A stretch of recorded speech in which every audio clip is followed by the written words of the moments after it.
This is Common Sense with Larry Downs on 93 WIBC, and with us today from Washington, Todd Rokita, Congressman from Indiana. Congressman Rokita, we have another controversy coming out, huh? Yeah, we sure do. I want to talk to you about it. Thanks for having me on. I also want to thank you and welcome you to WIBC. I know you've been on for a couple months now, and I just love your show, and I look forward to bringing you news from Washington and for you to keep me accountable and the rest of Congress. So let's have at it. Thank you. I appreciate that very much. So now we have another, I mean, I hate to call it a leak because it's not really a leak. We have the NSA looking at, I'm assuming, millions of people's phone conversations and things going through Verizon. What have you heard about this other than that brief little description I just gave?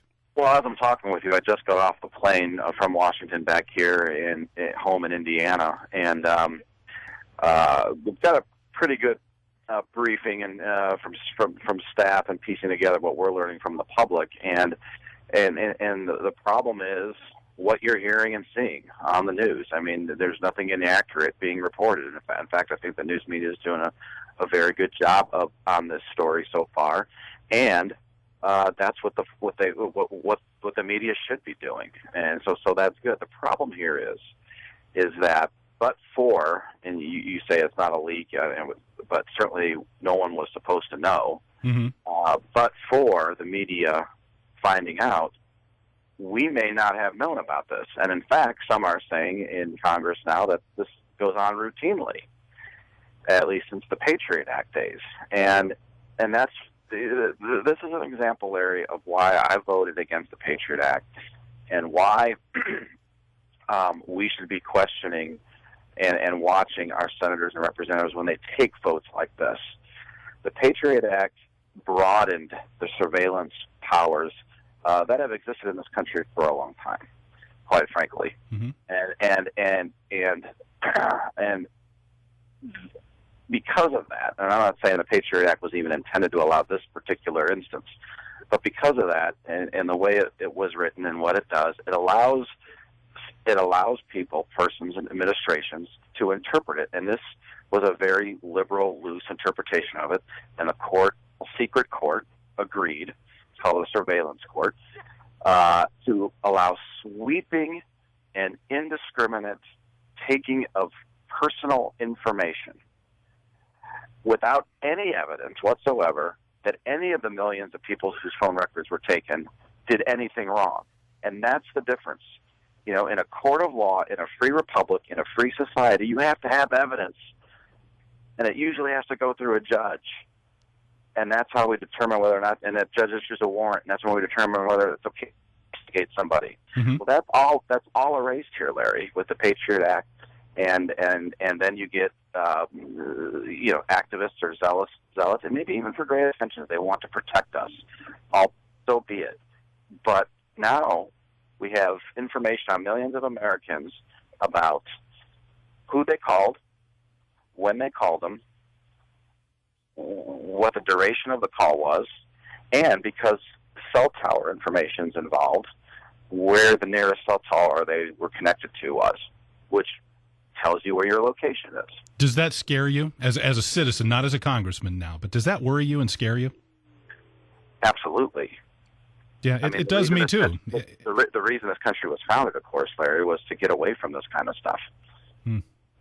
That's why we have the Constitution. Now, the rub here is, and you already hear it coming out of Washington, D.C., whether it's Senator Feinstein, frankly, my leadership in the House of Representatives are saying that, hey, we want to protect people. This is okay. And I just hearken back. It's been in my mind all day, Larry, Benjamin Franklin's quote. Those who would trade their liberty for security deserve neither. Well, and they actually have neither either. Not only do they deserve neither, they really don't have either. Yeah. I mean, what is really concerning to me is that we're gathering all of this data, whether you're looking at what, of wiretapping the press or looking at what the IRS did to the Tea Party, looking at this particular invasion of privacy. And it seems so easy for some people to say, well, it's a national security issue. But what is the point, Congressman Rokita, of national security if we don't have the freedom and the security from our own government? That's a perfect way to say it. And so, well, let's take your example further. Let's pretend there was a terror. Hopefully, we are pretending there's a terrible, horrific terrorist attack tomorrow. After we have all this information today, how would we feel? And it's hard, especially hard politically. I take a great degree of political risk saying this over airwaves right now, but it's no less true.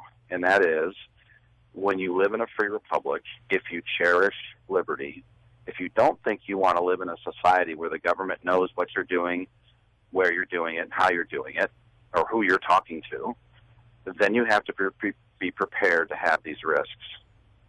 That, in an open society, you are open to terrorism. That doesn't mean you tolerate it. That doesn't mean you work as hard as you can under the Constitution and under the dictates of a free society to inhibit it and stop terrorism. But you have to make a priority decision. You have to make a value decision. What do you want more? And then that becomes a balancing act.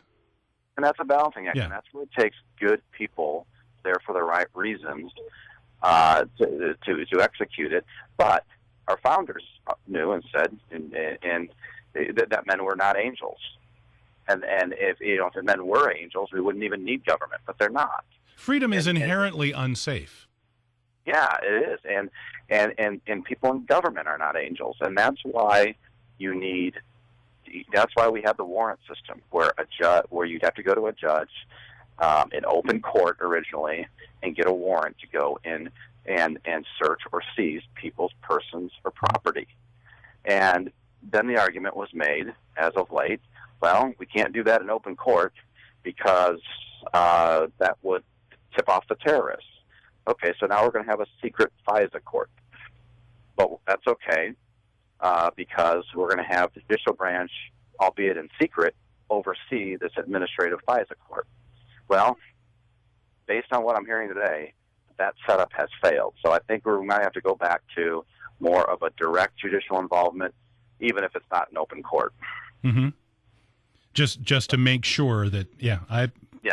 There has to be more. It is amazing to me. We talked about this administration before it was elected talked about transparency, and what we're finding is they apparently don't know the definition of the word.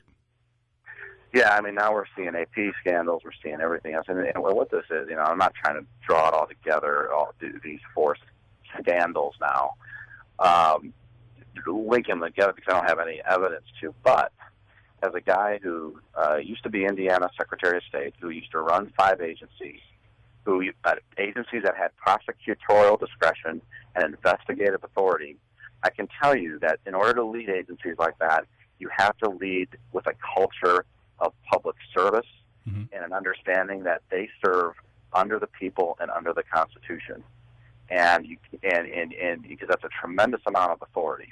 Yeah. And if you don't lead with that kind of culture, or you have a culture where it's okay to go after political enemies, or it's okay if the media is reporting favorably, but not okay and go after them if they don't report favorably, kind of junk, then this is the kind of stuff you get as a result. I think what people are really upset about, right, left, and center, is that in these cases where it's not just going after your political enemies.